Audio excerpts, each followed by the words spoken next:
Who are Auburn's key X factors that will impact winning the most this season, and why one is a key NBA prospect?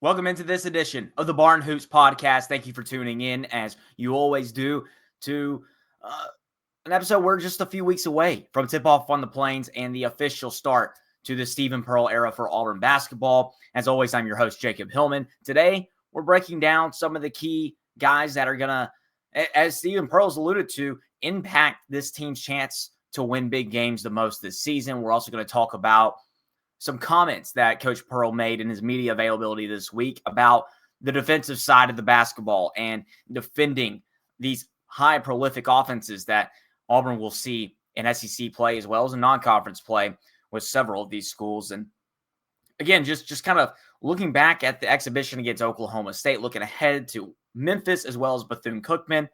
But from there, just who the guys are that need to be talked about a little bit more and who I think will impact winning the most. But always remember that you can subscribe now for $25 off an annual subscription at thebarnauburn.com. Be sure to follow The Barn at thebarn_Auburn on Instagram as well as X.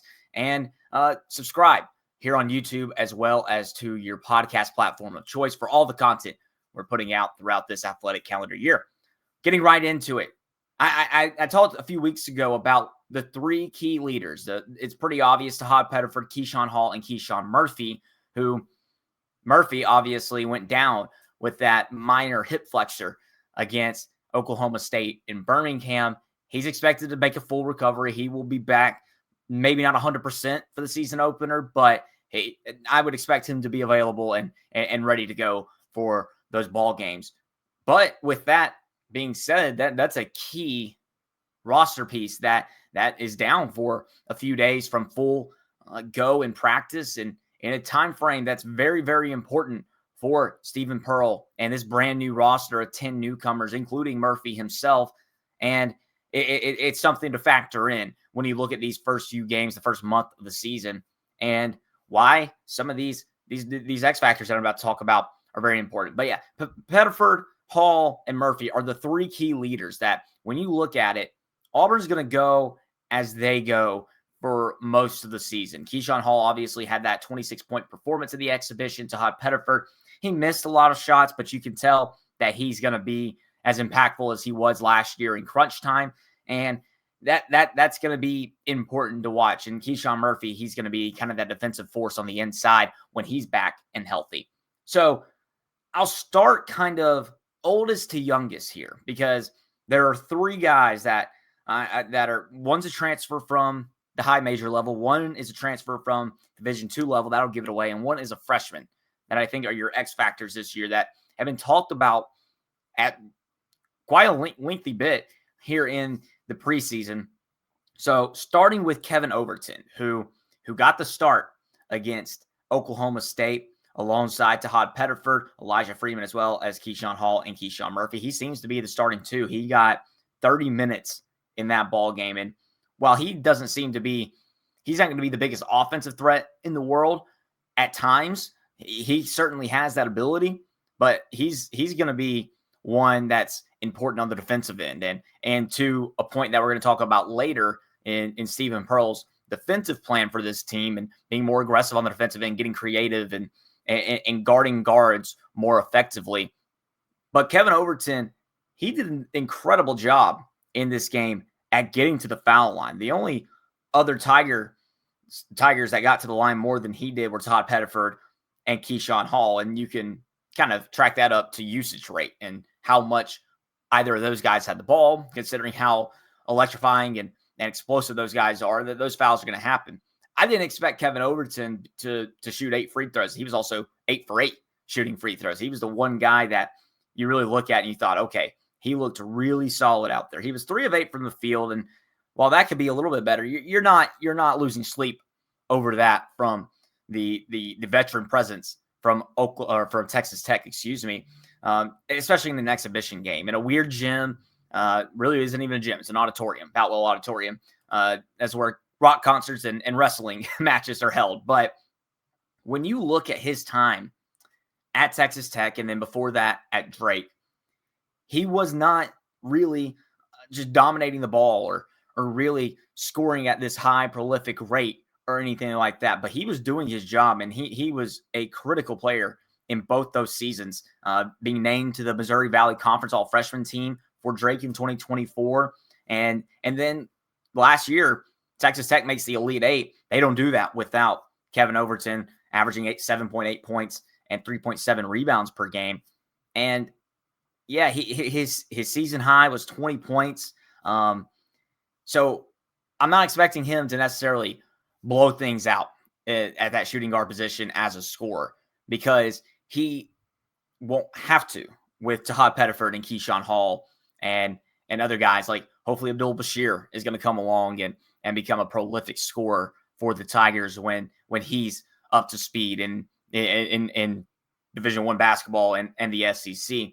But he can certainly hold his own. That's the key, is that if he needs to, I bet you he can get out there and really play well and score quite a bit. So it's something to key in on, is how is Kevin Overton going to really improve this defense? How is he going to be the leader for these guards on the defensive front? Because we know Tahaad Pettiford is the leader for this team. He is that guy that is going to be vocal. He's going to be the one that says, hey, I'm the one that was in the Final Four last year.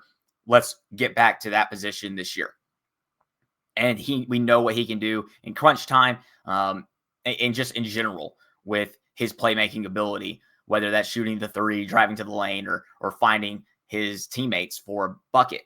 So it's Kevin Overton's job to help lead the way on defense with him and the freshman Caden Magwood, who obviously had his moments in that game against Oklahoma State. But again, Stephen Pearl was not happy with the defensive game plan he and his staff provided his roster, and just the way that those guards guarded Oklahoma State's guards, and the way that they were able to get to the basket at will. 48 points in the paint for the Cowboys in that exhibition game. That's not going to get it done in the SEC. That's not a good stat to have. And again, so many of those points came from guards, and that's why it's a little bit of a concerning stat, but it's not something to panic about. I think you look at Houston that comes to Birmingham in the middle of November, and that's going to be a big matchup to see where the defense is at. Because while Houston isn't the most explosive offense, you know that they have effective players like Milos Uzun, and he was a guy that was critical in the Final Four run for the Cougars last year and to the national title game. So it'll be very important for Tahaad Pettiford, for Caden Magwood, and then especially Kevin Overton to be ready for that matchup, and especially on the defensive end, kind of grow up as the season does. And it starts with Bethune-Cookman on November 3rd. Bethune-Cookman selected to win the SWAC. So it's not going to be your typical paycheck game at home. It's going to be a team that's looking to come out and upset a Final Four opponent. Now, Auburn should handle Bethune-Cookman with quite a bit ease, but it's one of those games I feel like Auburn could sleepwalk into, and I think fortunately it's the first game of the season, so sleepwalk might not be the right term, because those guys are going to be ready to play for real. And that's just a credit to Bethune-Cookman and what folks are saying about them and the media's expectations for them. So moving on down to the second oldest X factor here, it's Elyjah Freeman. And this is a guy that has garnered NBA and professional hype because of his athleticism, because of what he did at Lincoln Memorial, one of the top D2 programs in the country, and just the fact that he's young. He is really young. I think he's just now turning 18 years old. So it's really something that we don't know even close to what his potential is. In that game against Oklahoma State, you could see the athleticism on display on both ends of the floor. And that's not to mention just the fact he played 30 minutes. He was 5-13 from the field. He got to the free throw line, shot 8 free throws. He was grabbing rebounds and 16 points. If he's averaging from that 10 to 15 point range, Auburn's going to have a lot of success. So that's where I think the offense needs to come is from a guy outside of Pettiford and Keyshawn Hall and a few others. I think Elyjah Freeman, he could be that sneaky third leading scorer on this team. And he kind of fills the role of Chad Baker-Mazara last year. Chad Baker, obviously, a little bit of a positionless guy. There were times when, he got thrown at the one early in the season. He was playing point guard, and he was the second leading scorer for the Tigers last year, if I'm remembering correctly. And that's where Elyjah Freeman needs to fill in. I'm not saying he needs to score as much as Chad Baker-Mazara because I think Keyshawn Hall and Tahaad Pettiford can handle that workload. But in the sense of playing that positionless basketball, guarding 1 through 5, and being an athletic presence on the defensive end is where he's going to make his money, quite literally. As like I said, there are some professional hype garnering around him as he has that awesome build that works in the NBA. He is he's 6'8", 185 pounds. He's going to put on weight in this SEC program with Damon Davis. So we know that that's going to come around, and I'm not worried about that at all. But being a 6'8" wing, that is exactly what you're looking for out of a professional player. And you go and look at what he did last year at Lincoln Memorial, and he was the South Atlantic Conference Freshman of the Year for a reason, averaging 18.9 points per game, 8.7 rebounds, and 3.2 assists. He started in all 28 games. He was a conference leader in scoring and rebounds among all freshmen. Those things they're not necessarily going to carry over immediately, but what we saw from him last week against Oklahoma State showed that it might. And I just think that he really has a great chance to develop quite quickly. I don't think it's one of those things where he takes 2 months to really find his feet. Oklahoma State last year wasn't, this world beater or anything. It was an NIT team, and I think that it has a chance to take a step up this year. And it was missing some guys from that exhibition game. But the fact that Elyjah Freeman was able to go out and perform the way he did still proves to me that he is ready for the big time. And that's why he was in the starting lineup for that ball game. And again, just his athleticism is just something to kind of be in awe about. He makes incredible blocks and incredible dunks in practice that we're going to get to see on display starting on November 3rd and throughout the month of November and December and the rest of the season. And that's why it's important for him to get off to a fast start and prove his role and be that guy that Coach Pearl and the rest of the staff can really trust as one of the younger guys. He's a sophomore. He's only 18 years old to go out there and really produce for the Tigers this season. And again, I think that this is all coming back to the defense because that's where the conversation's been since allowing 97 points in overtime to Oklahoma State. That's where Stephen Pearl certainly sees the not necessarily the biggest weakness for this team, but he did not like what he saw against the Cowboys last week. And he takes the blame himself as the staff just with the game plan. And we'll talk about what he thinks can help with that later on. So stay tuned. But the third X factor that I really want to talk about, and last week in our initial reaction to the exhibition game, I think it was 20 minutes in before we even mentioned this guy, and that's Sebastian Williams-Adams. And it was unfair to him to wait that long. It's probably unfair to wait 13 and a half minutes to mention him again today in this episode, as Stephen Pearl has really talked about Stephen Williams-Adams in the highest regard so far this offseason and this preseason specifically, of him being a key factor in this team winning or losing. And it kind of showed in that just in the box score against Oklahoma State with the amount of rebounds that SWA was able to get. But he got 30 minutes. Was he the one that played the most? Wow, I did not realize this, but he played the most minutes out of anybody. Now, that's because Tahaad Pettiford and Keyshawn Hall were in foul trouble, but SWA played 30 minutes and 58 seconds. And the only other two guys that played 30 minutes were Kevin Overton with 30 minutes and 7 seconds and Elyjah Freeman with 30 minutes and 5 seconds. Tahaad Pettiford and Keyshawn Hall are going to play more than Sebastian Williams-Adams in these games. But obviously, when you get in foul trouble, that makes things a little bit tricky. But the fact that they let the freshman out there for 30 minutes, almost 31, and do work on the boards and on defense shows how far along he's coming. I think in the offseason.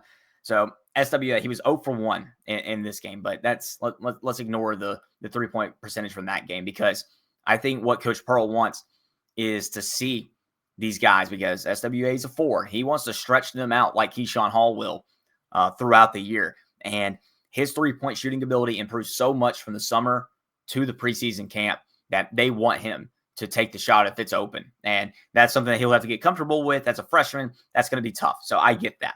But the 9 rebounds is the big key for SWA. He also drew 4 fouls in that ball game, scored 6 points, not a ton of scoring from him, but that's not what's important. He also had an assist. He had a steal. He had a block. So I just think that he's a guy that's going to fill a very important role, especially when Keyshawn Murphy is still trying to get to 100% on the defensive end, where he is going to have to make his presence felt on the defensive end and on the inside, because that is where Auburn was letting those guards for Oklahoma State get by them, not keeping them in front of them. We're probably a little too used to how great Denver Jones and Miles Kelly were and their length last year, and how guards really struggled against the Tigers offensively. So the guards are going to score a little bit more this year, but it's up to Auburn to kind of adjust to that and figure things out. So I think Sebastian Williams-Adams, just coming out of high school, it's very interesting. I didn't know if he was going to be a guy that really steps up this year. Think back to Jalen Williams, his freshman year in 2020, and how he didn't have much of a role early on. But then Isaac Okoro goes down, and he has to step up as other guys do. And he has the alley-oop off the backboard against Tennessee. He has a solid game at Georgia, and so on and so on. He gets those minutes early in his career, and it translated later in his career when he became the all-time winningest player for a season in Auburn program history. And I think Sebastian Williams-Adams is going to have an even bigger role as a freshman than Williams did. But I think the impact Williams had will be similar to what Williams-Adams will have. So, he was the number 35 overall prospect last season in his class. So it's not like he's just this random guy that Auburn picked up to fill its class. He was a guy that Bruce Pearl, who recruited him, and Steven and the rest of the staff felt will make an impact on this team. But his senior year in high school, he averaged 18.9 points and 8.2 rebounds per game. So he's definitely a guy that he can score. He can pick that up if he needs to. And here's the thing that I like the most is his 7'2" wingspan. That's where that's going to play. He's going to be able to reach into the paint. If he's guarding a guy on the baseline and a guard drives down the lane, he's probably going to be able to reach in there and try and poke a ball out, or at least make the point guard or the guard think about it when he's driving down the lane. And that could lead to a missed shot. It could lead to a player from the back end trying to make a block or whatever it is and altering the shot. I just think it's very important for Sebastian Williams-Adams to, again, like Kevin Overton, you're not going to need the scoring from him.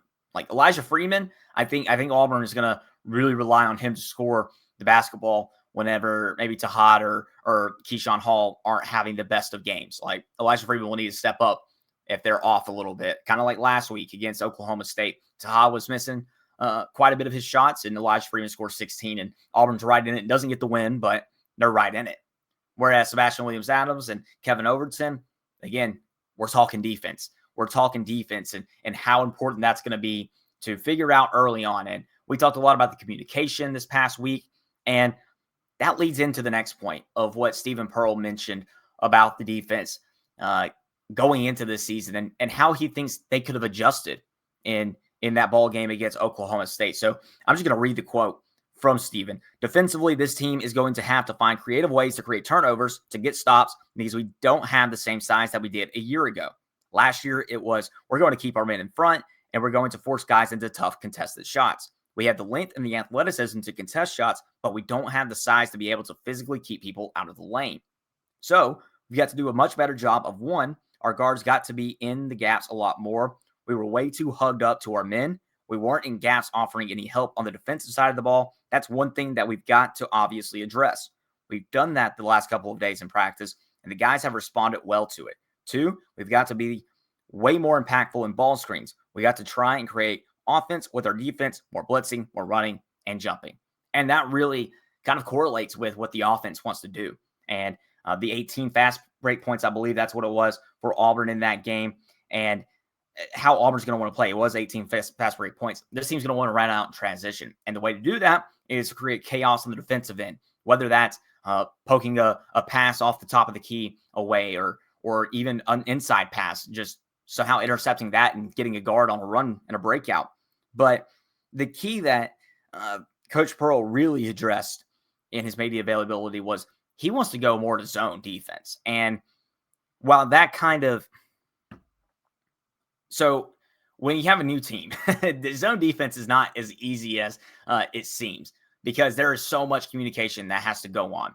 And I thought Auburn in that exhibition against Oklahoma State at the end of both halves, at the end of the first half and the second half, jumped into kind of a 1-1-3 zone, like a 1-3-1, altered a little bit, that really gave Oklahoma State fits. They didn't really know what to do.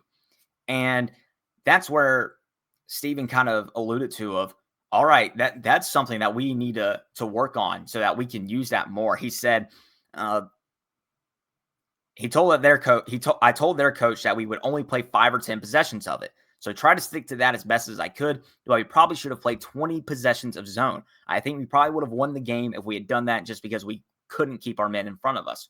So a few weeks ago when we were talking communication, that was kind of the point I'm trying to get across is I just didn't really know if a zone defense is going to work for this team just because that's so key there. And man-to-man, you just got to be athletic. You got to be good enough defensively. So has that flipped? Is that going to be the case? We're going to find out against Memphis and Bethune-Cookman. And I think that we're certainly going to see more of the zone look that Coach Pearl's alluding to. Maybe not necessarily the 1-1-3, but whatever it is that they install, that they feel comfortable with, because that's the important thing is that these guys that they understand it. And it might be different based on the team. Obviously, you don't know what you're going to get each and every game. You might get a prolific 3-point shooting team. And then you might have a team that wants to bang inside. You don't want to run the same zone against every single look. So I think it's really important for this defense to kind of come out on fire in those first 3 bye games against Bethune-Cookman, against Wofford, and then again, once you lead into that Houston game, it's going to be ultra important to be ready. And I just think that it's going to be a big time. Merrimack's the second game. That's the game that lost my mind. But that Houston game is just going to tell us so much. It's practically a home game for Auburn, being in Birmingham, and Houston's coming off the national championship appearance. It's bringing back a few guys. Kelvin Sampson's still there as the legendary coach. So that'll be the time we really find out what this squad's about. And I think that, again, going back to the X Factor talk, it's just game to game. If Kevin Overton has a huge game, then it puts a little bit less pressure on Elyjah Freeman and Sebastian Williams-Adams.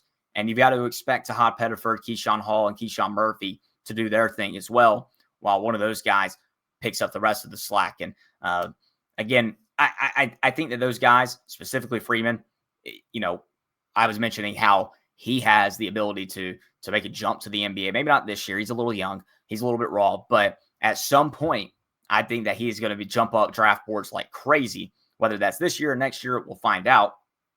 And that's just something to watch throughout the year. But we'll talk actually under the radar players next year. And obviously, it's a small roster, so you can kind of figure out who we're going to talk about next. But I think some of those guys are going to have an important role, not as large as Overton or Freeman or Williams-Adams, but they're going to be important to the cause for Auburn basketball this upcoming season and for the Tigers to really step it up. And again, I mean, it's kind of fun because you don't want to talk defense too much going into a season, but I feel pretty confident in the offense to do what it's doing. So, I mean, it's going to be give the Keyshawn Hall or Tahaad Pettiford the ball and let them do their thing. And it's going to open up everything else for the guys on the inside as well as Abdul Bashir. Hopefully that's the one that I think offensively, he only played in 13:55 of that game against Oklahoma State. He's just going to have to get caught up to speed. That's the importance there. And then Philip Jovich, who he had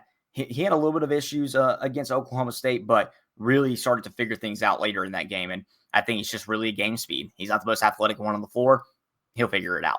So, again, Auburn has one more exhibition, this one in Atlanta on October 30th. That is next Thursday. So we'll have a reaction to that when we get to see what happened in Atlanta, get to see the box score, kind of talk about that, and then look ahead to tip-off on the Plains against Bethune-Cookman on November 3rd. That's inside Neville Arena. I think tickets are still available now at aubtix.com. So if you want to get inside Neville Arena this season, that might be your best and maybe your only chance to do so, unless you want to fork out a good bit of cash for an SEC game. But again, it's coming quick. So it's going to be very important for this roster, this staff, this team to lock in and get ready for Memphis and then Bethune-Cookman with Merrimack, Wofford, and Houston to follow. And again, these first 4 games are, I think it's very interesting, and I think it favors Auburn in quite a bit because after you play Houston, you get Jackson State at home before you go to Vegas. So